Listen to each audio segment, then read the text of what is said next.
होळी आहे तर खूप सारी स्वीट तर बनणारच. तर आज बनवणार आहे रवा मैद्यापासून ट्रॅडिशनल डिश बालुशाही. खुसखुशीत, रसरशीत आणि दिसतंय ना यम्मी. रवा मैद्याची बालुशाही बनवण्यासाठी 2 वाटी मैदा, 1 वाटी रवा, अर्धा वाटीला थोडे कमी पातळ केलेले तूप, थोडे मीठ आणि बेकिंग पावडर.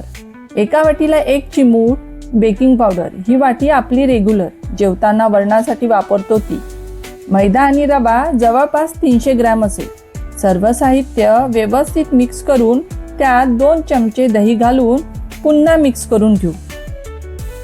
दही हे फ्रेश आणि गोड असायला पाहिजे. थोडे थोडे पाणी घालून घट्टसर पीठ मळून घेऊ.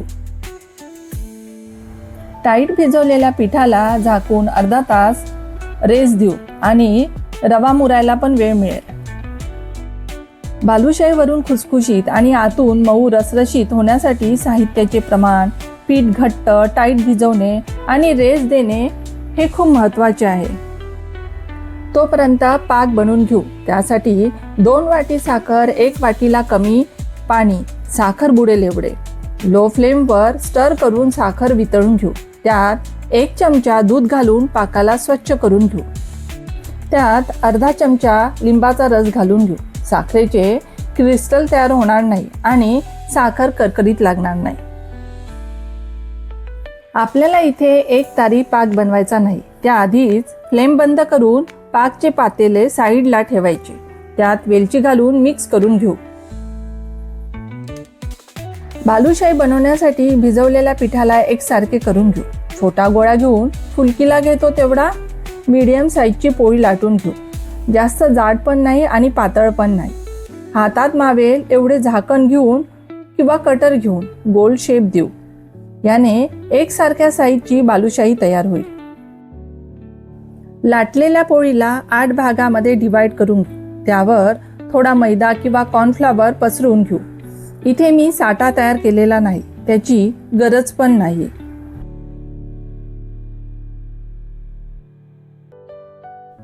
सर्व पार्ट्स एकावर एक ठेवून घेऊ. चाकूला शार्प नसलेल्या साईडने थोडे प्रेस करून घेऊ.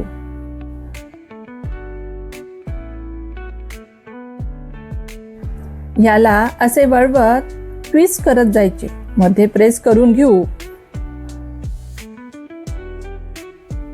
तेलात टाकल्यानंतर बालुशाही सुटायला नको म्हणून गव्हाच्या पिठात थोडे पाणी घालून ती चिपकवण्यासाठी वापरू. ही स्लरी ओपन झालेल्या लेयर्सला लावून घेऊ. किती छान लेयर्स तयार झाले आहे ना. आता आपण दुसऱ्या पद्धतीने बालुशाही तयार करून घेऊ. सेम पोळी लाटून घेऊ. फक्त इथे पोळीला स्ट्रीपमध्ये कट करून घेऊ. हे कट्स पोळीच्या मधात जवळजवळ करायचे आहे. मी 13 ते 15 शंकरपाळ्यासारखे कट करून घेतले आहे.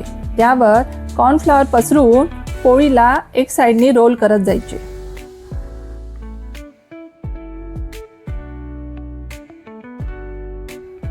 पूर्ण रोल झाल्यावर साईडने प्रेस करून दोन्ही हाताला विरुद्ध दिशेने वळवत जायचे.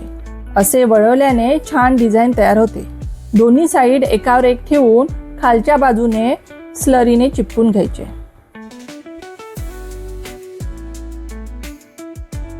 या दोन्ही पद्धतीने सर्व बालुशाही तयार करून घेऊ.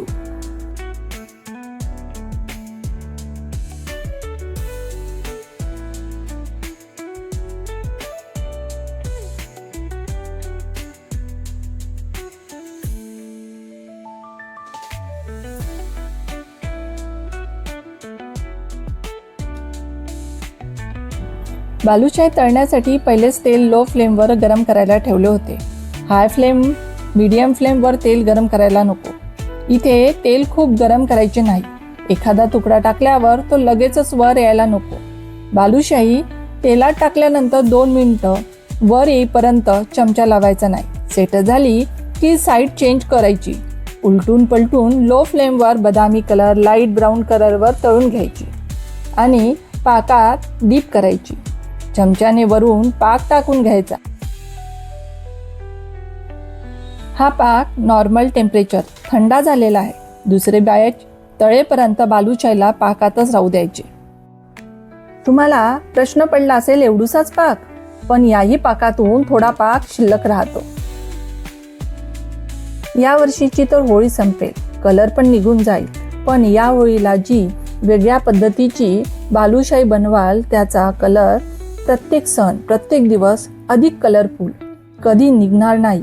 कारण एखादी गोष्ट शिकतो, बनवतो तेव्हा कॉन्फिडन्स वाढतो, इन्स्पायर होतो, पुन्हा पुन्हा न्यू रेसिपीज ट्राय करतो आणि कधी न संपणारा कलर आपल्या आयुष्यात येतो.